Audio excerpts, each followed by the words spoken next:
so hey guys के छ हालखबर सो सन्चै हुनुहुन्छ सो वेलकम छ मेरो न्यू ब्लगमा एन्ड सानो ब्लगमा सो गाइस आज म रुममा एक्लै छु हैन सो आज खाना बनाउने चाहिँ मै हो सो के बनाउँछु लास्टमा के अहिले भन्छु सो आज के बनाउँछु भनेपछि आज म अन्डाको तरकारी बनाउँछु हैन सो मैले अन्डा के रे 4 वटा अन्डालाई उमालेर राखिसकेको छु गाइस सो अन्डा उब्लिरहेको थियो अनि म एउटा भात बसाल्दै थिएँ भात बसालेर एउटा अन्डा उब्लिरहेछ सो सबै उता राखेर यतामा प्याज अनि टमाटर काट्न लाग्छु हैन गाइस अनि यिनीहरू काटेर अनि लास्टमा तरकारी बनाउँछु सो काट्दै मेरो आगो टाँचो झर्न थालेको थियो कि पुरै अर्कै भएको सो मैले पुरै काटिसकेको छु प्याज अनि टमाटर अनि एकछिनपछि अब बनाउँछु तरकारी सो एउटा अन्डा पनि उब्लिसकेको छ गाइस अब म सो अहिले म त्यसको बोक्रा निकाल्दैछु अब निकालेर डाइरेक्ट बनाउँछु सो फाइनली म सबै बोक्रा निकालिसकेको छु बोक्रा एउटा छ अब यो सबै सफा गरेर हालेर तरकारी बनाउन लाग्छु गाइस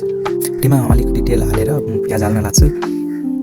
प्याजलाई एकछिन भुट्छु हैन प्याज हालेर एकछिन भुट्छु हो गाइस एकछिनपछि मेरो के प्याज टेस्ट भयो मसला ससला हालेर टेस्ट भयो हैन अब यसमा म के रे काटेको टमाटर हाल्छु टमाटर हालिसकेको छु गाइस टमाटरलाई पनि एकछिन चलाउँछु हैन सो मैले अलरेडी नै यहाँ अन्डालाई टुक्रामा पारेर त्यसमा हालेँ हैन हालेपछि एकछिन चलाएँ सो एकछिनपछि म त्यसमा पानी हालेँ हैन थोरै पानी हालेँ अनि त्यस्तै राखिदिएँ ढाकेर सो फेरि खोल्दाखेरि यस्तो भयो हैन अनि त्यसमा म अलरेडी धनियाँ काटेको थिएँ त्यो हालेँ यसमा सो हालेर लास्टमा कस्तो बन्छ सबै बताउँछु गाइस सो लास्टमा बताउँछु भिडियो बनिराख्नु होला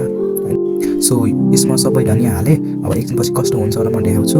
फाइनली गाइस मेरो तरकारी पाकिसकेको छ हैन यो पाकेको छ अब एकछिनपछि खान्छु म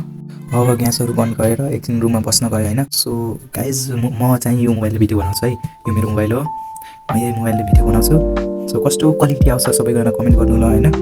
कमेन्ट गरिदिनु सो यसको क्वालिटी राम्रै मलाई त लाग्छ अरूले त थाहा भएन त्यो राम्रो क्वालिटी आउँछ यसमा सो गाइस म एकछिनपछि खाना खाल्थेँ हैन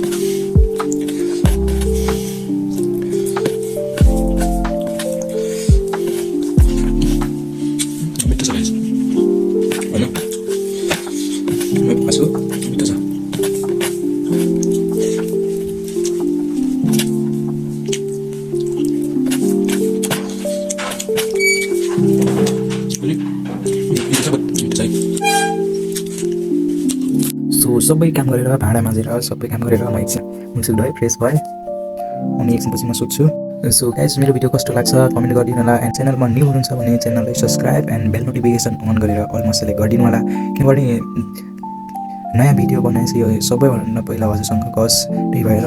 सब्सक्राइब गरेर बेल नोटिफिकेसन अन गरिदिनुहोस् हैन